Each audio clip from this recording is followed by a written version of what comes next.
Hey everybody, Nick here, and today I have been rendered completely unnecessary. Actually, that's not entirely true, but we are going to go ahead and do a disassembly of this guy, the Spyderco Para3 Lightweight. First off, though, before I go any further, two things. Just to start with, the centering is right on, and the action is actually really good.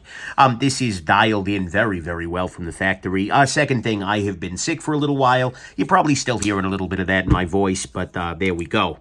But anyways, I'm going to go ahead and do this disassembly. That said, I have been rendered unnecessary because actually Spyderco, Eric Lesser specifically, the CEO or whatever the heck his name is, Big Cheese of the Spyderco, actually already did this video. He released, before the knife actually landed on the market, I believe, a how to disassemble and maintain your Spyderco Para3 Lightweight video, which is honestly kind of amazing. This is a company, and you know, I'm thrilled with it. I may joke, but I couldn't be happier to see that out of Spyderco. Because this is a company that at one point in time used red Loctite on a lot of their American-made products and, you know, heavy thread lock or elsewhere. This is a company that used to say that any disassembly would categorically void your warranty. And now here they are with the CEO making disassembly guide videos. And it's actually a really good video. Even if you're watching mine, you should go and watch his, because he talks more about, like, for instance, why the decisions were made that were made. It's a really cool thing, and so I love seeing it. Even if it does render some of what I'm doing here a little less needed, by God, is it great to see. So I'm absolutely over the moon with that, even if it does mean that I'm, well, a little less necessary here. But I'm still going to do it because it's tradition and because I want to see the inside of this guy before I go any further. Okay, so check this out. What we have here is, this is the lock bar here. The lock bar has this kind of a support sort of thing that I think is just designed to make to keep the lock bar from coming downwards. You can see here it's got that little ridge there. Got a detent ball there. We've got a very small internal liner sort of situation. But this is why it's so damn lightweight. It is mostly plastic.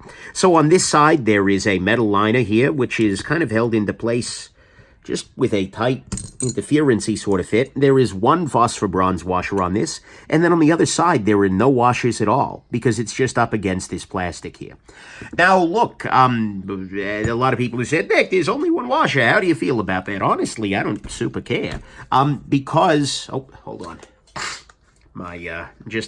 Bought a brand new bottle of isopropyl alcohol here, and haven't gotten it, I've broken it out yet, so to speak. But anyways, how do I feel about that? Honestly, I don't really care. I mean, I'm sure it's fine.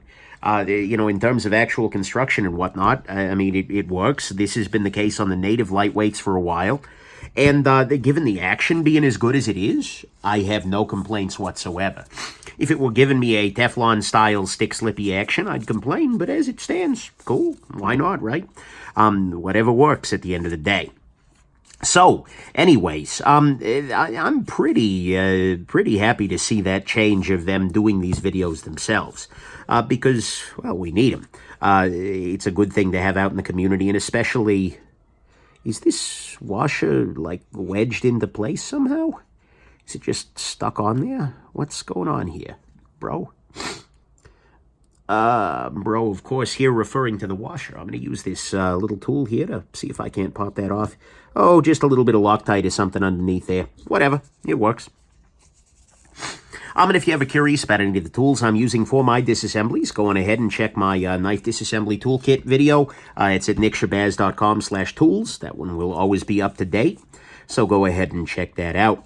But anyways, so far, construction-wise, it is very lightweight. And, the big question for me, I haven't carried this guy at all because I'm just now doing the disassembly. But the big question for me is, how does it perform in everyday life? The action on it is great.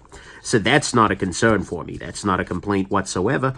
The big question is just, does it feel flimsy or anything like that? In my first impressions, no, not really.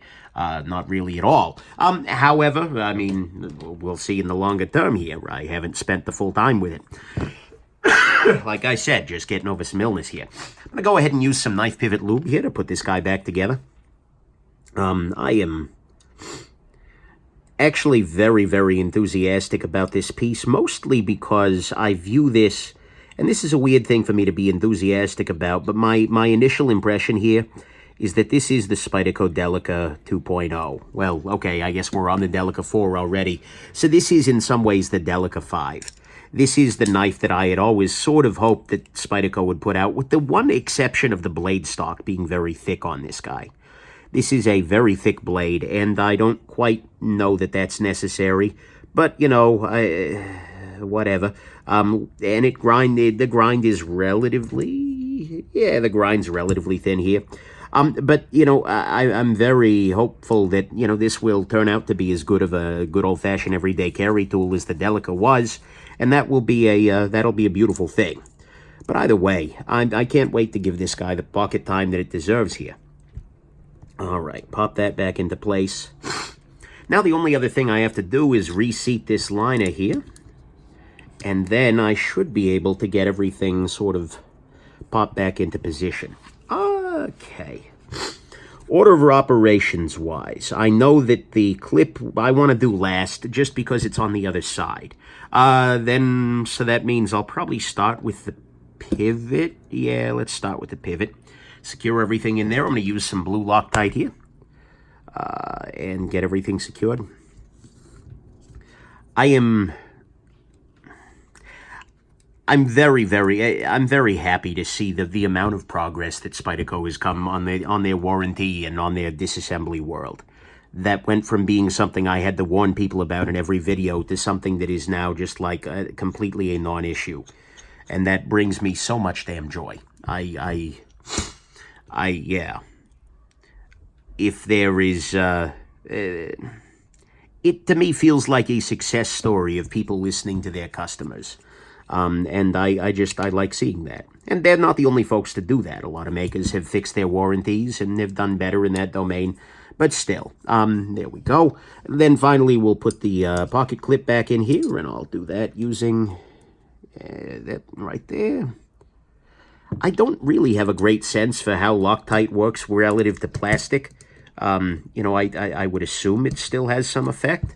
Maybe somebody can tell me in the comments down there. But I'm going to go ahead and use it anyways. Now this is way too tight, so let's loosen this up a little bit. Oh yeah. Centering is pretty much dead on. Let's go ahead and, I think I've got a little bit of extra lucitude in there. Okay, I can tighten, or I can loosen this up a little bit. And pop this. Okay, now what I'm going to do is, centering is very slightly off now. I'm going to just go ahead and I'm going to try, and while I've got everything else dialed in, loosen very lightly and then retighten these screws with everything else in position and snapped into place. And we are now roughly dead centered here. Do we have any blade play? We have no blade play at all. I'm going to try and loosen this up just a tad more and see if that changes anything. Centering is now pretty much dead on.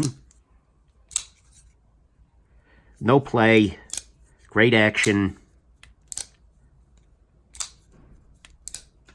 Yeah, that's good to go. The one thing I did forget to do is to put a little bit of lubrication on the detent ball.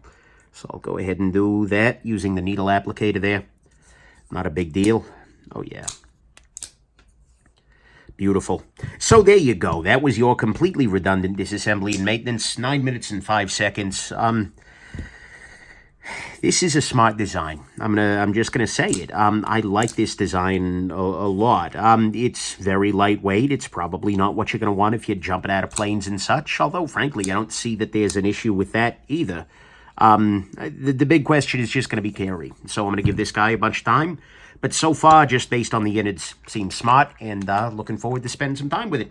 Anyways, there you go. Thanks very much, Spyderco, for the actual disassembly video. Take some of the pressure off of me, right? I actually know what's going on. And thanks, everybody else, for watching. Have yourselves an absolutely wonderful rest of your day. Bye now.